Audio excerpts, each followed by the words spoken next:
আসসালামু আলাইকুম। আজকে মেজাজটা খুবই খিটখিটে, রেগে রেগে ভিতরটা ফেটে যাচ্ছে। গোসল করব, ম্যাচে পানি নেই। তো আমি তো উতাল পাতাল লাগতেছে। গোসল না করলে আমার মেজাজটা এমনিতেই অনেক খারাপ থাকে, আর মেজাজ খারাপ থাকলে গোসল করলে আমার মেজাজটা ভালো হয়ে যায়। তো কি করব, সর্বশেষ সিদ্ধান্ত নিলাম শীতলক্ষা পুষ্কানিতে বা শীতলক্ষা নারায়ণগঞ্জ শীতলক্ষা পচা নদীতে গোসল করব। কি আর করা, বাধ্য হয়ে। তো এখান থেকে যাইতে প্রায় 7 থেকে 8 মিনিট সময় লাগে।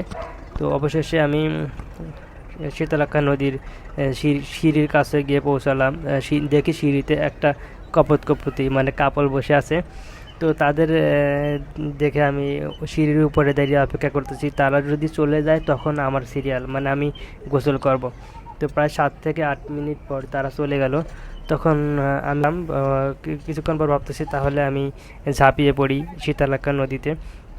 তো আমি তো লজ্জা পাইতেছি, তার কারণ পিছন থেকে একটা পরিবার আসলো।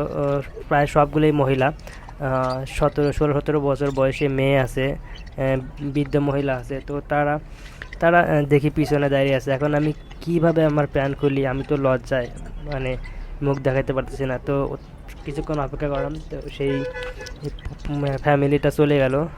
তো এখন আমি ভাবতেছি প্যান্টটা খোলা যাক। তো হঠাৎ করে দেখলাম আর এক গ্রুপ এসলো, মানে বিশেষ করে এই শীতলক্ষ্যা নদীর কিনার দিয়ে অনেক মানুষ ঘোরাফেরা করে, সময় কাটায়।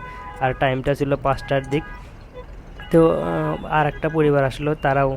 এখন কোনো রকমভাবে আমি প্যান্টটা খুলে ঝাঁপিয়ে পড়লাম। ও মা, আমি তো অবাক।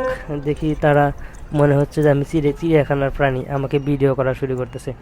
তো এখন আমি পানি থেকে উঠেও আসতে পারি না, পানিতে থাকতেও পারি না। তো ভিডিও করা দেখে আমি আমি আমি তো পুরোই অবাক। আমাদের সিরাজগঞ্জ নদীতে সাঁতার কাটা, গোসল করে, এটা তো নর্মাল একটা বিষয়, কিন্তু এইখানে কেমন, তারা কিভাবে নিল বুঝলাম না। তারা ভিডিও করতেছে, আমি তো বিষয়টা কেমন যেন লাগলো। তো তারপর আমি কোনো রকমভাবে উপরে উঠে আসলাম।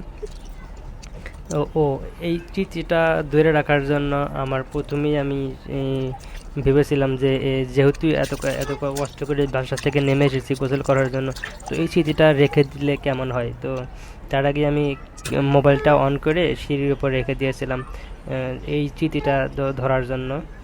তো অবশেষে সেই স্মৃতিটা ধরলাম। তারপর ভাবলাম যে এটা ফেসবুকে আপলোড করলে কেমন হয়। আমি তো অনেকদিন ধরে ভাবতেছি ব্লগিং করব, তো এটা ব্লগের একটা ভিডিও হতে পারে। তো আজকের দিনটা আমার জন্য স্মরণীয় হয়ে থাকবে। অনুভূতি শেয়ার করলাম। তো আপনাদের যদি এরকম কোনো এক্সপেরিমেন্ট থাকে আমার সাথে শেয়ার করতে পারেন, আর বিষয়টা কেমন লাগলো অবশ্যই জানাবেন।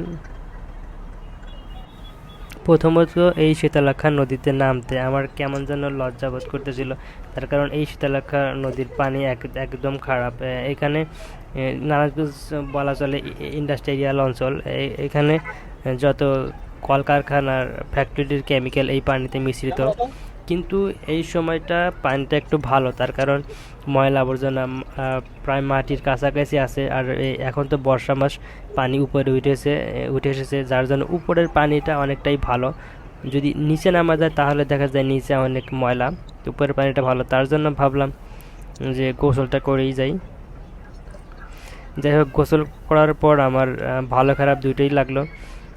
তারা যে ভিডিও করলো বিষয়টা আমার কেমন ধরে লাগলো, কিন্তু গোসল করার পর আমার অনেকটা ভালো লাগলো। বিশেষ করে আমার মন খিটখিটে থাকলে গোসল করলে মন খিটখিটে বা রাগ চলে যায়, ভালো লাগে।